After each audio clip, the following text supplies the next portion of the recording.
आकाशवाणी मध्य प्रदेश से प्रस्तुत हैं प्रादेशिक समाचार।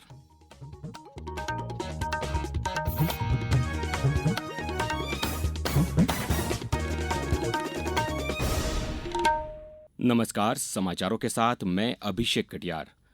मध्य प्रदेश में जल स्रोतों के संरक्षण और संवर्धन के लिए 3 महीने से चल रहे जलगंगा संवर्धन अभियान का आज समापन हो रहा है। इस अभियान के दौरान प्रदेश में 2048 करोड़ रुपयों की लागत से 83,000 से ज्यादा तालाब बनाए गए हैं, जिनसे खेतों की सिंचाई होगी। इसके अलावा 40 लाख लोगों की भागीदारी से 5,000 से अधिक जल स्रोतों का जीर्णोद्धार किया गया है। इस कार्यक्रम में मुख्यमंत्री डॉ मोहन यादव 1,518 करोड़ रुपए से अधिक लागत के जल संरक्षण कार्यों का लोकार्पण और शिलान्यास कर रहे हैं। इस मौके पर मुख्यमंत्री ने कहा कि जलगंगा संवर्धन अभियान के समापन के बाद हम एक पेड़ मां के नाम अभियान के अंतर्गत वृहद स्तर पर पौधरोपण का कार्य भी शुरू करेंगे, ताकि जल संरचनाओं का प्राकृतिक सौंदर्य स्थायी बना रहे। ये वृक्ष भविष्य में जल संरचनाओं के संरक्षण एवं संवर्धन में महत्वपूर्ण भूमिका निभाएंगे। 30 जून तक अर्थात 3 महीने तक जलगंगा संरक्षण अभियान यशस्वी प्रधानमंत्री श्रीमान नरेंद्र मोदी जी की प्रेरणा से हमने पूरे प्रदेश में चलाया। खंडवा हमारे देश का वो जिला है जिसने जल संरक्षण को लेकर के सबसे अच्छा काम पूरे देश में किया है। भारत सरकार के जल शक्ति मंत्रालय द्वारा खंडवा को नामित किया गया है और इस कार्यक्रम में आज तो जलगंगा संरक्षण अभियान के माध्यम से महात्मा गांधी राष्ट्रीय ग्रामीण रोजगार गारंटी योजना के अंतर्गत 57,207 जल संरक्षण के विभिन्न कार्यों का लोकार्पण किया जाएगा। भारत के हर राज्य हर क्षेत्र में अपनी मातृभाषा में शिक्षा दी जाती थी और भारत की अपनी समृद्ध शिक्षा पद्धति थी। राष्ट्रीय शिक्षा नीति 2020 ने पुनः भारत केंद्रित शिक्षा के माध्यम से राष्ट्र के पुनर्निर्माण का सौभाग्यशाली अवसर दिया है।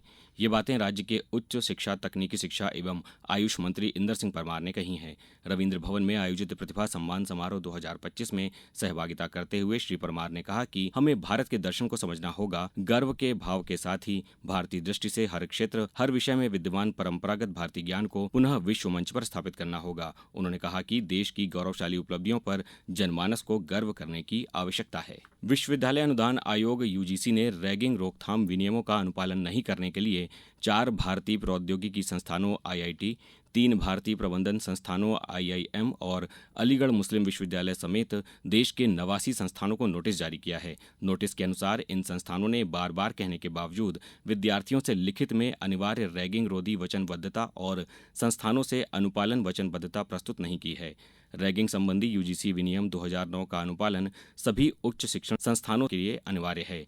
नियमों का अनुपालन नहीं करने से न केवल यूजीसी के दिशा निर्देशों का उल्लंघन होता है, बल्कि विद्यार्थियों की सुरक्षा को भी खतरा उत्पन्न होता है। उत्तराखंड में तेज बारिश के कारण 4 धाम यात्रा पर लगाया गया अस्थायी प्रतिबंध आज हटा लिया गया है। हालांकि प्रशासन ने निवासियों तथा तीर्थयात्रियों को सतर्क रहने की सलाह दी है। आपको बता दें कि पिछले 2 दिनों से लगातार हो रही बारिश के कारण प्रमुख नदियों का जलस्तर बढ़ गया है।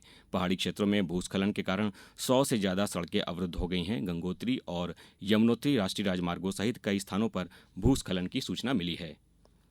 अब रुक करते हैं मौसम का। प्रदेश में बारिश और आंधी तूफान का दौर जारी है। पिछले 24 घंटों के दौरान शहडोल, जबलपुर, भोपाल और इंदौर संभाग के जिलों में तेज बारिश हुई। आज भी अधिकांश जिलों में बारिश हो रही है। विभाग ने आज मंडला, बालाघाट, सीहोर, झाबुआ, धार, इंदौर, रतलाम, उज्जैन, देवास और शिवपुरी तथा श्योपुर कला में भारी बारिश और बिजली गिरने की चेतावनी जारी की है।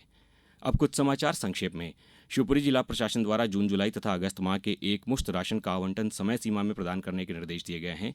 सिंगरौली कलेक्टर ने जिले के सभी पेट्रोल पंपों पर उत्पाद की गुणवत्ता एवं नागरिक सेवाओं की जांच के लिए अनुभागवार दल गठित किए हैं। केंद्रीय संस्कृत विश्वविद्यालय भोपाल परिसर के नाट्यशास्त्र के विद्यार्थियों ने काठमांडू में 19वें विश्व संस्कृत सम्मेलन में मृच्छकटिक नाटक की प्रस्तुति दी। बैतूल जिले में होने वाले मां ताप्ती जन्मोत्सव के दौरान पॉलीथीन तथा प्लास्टिक डिस्पोजल को प्रतिबंधित किया गया है। और कटनी जिले में अब तक 10,98,774 नागरिकों की समग्र ई-केवाईसी का कार्य पूर्ण कर लिया गया है, जो कि लक्ष्य का 68% है। इस बुलेटिन में बस इतना ही। अगला बुलेटिन शाम 7:10 पर। नमस्कार।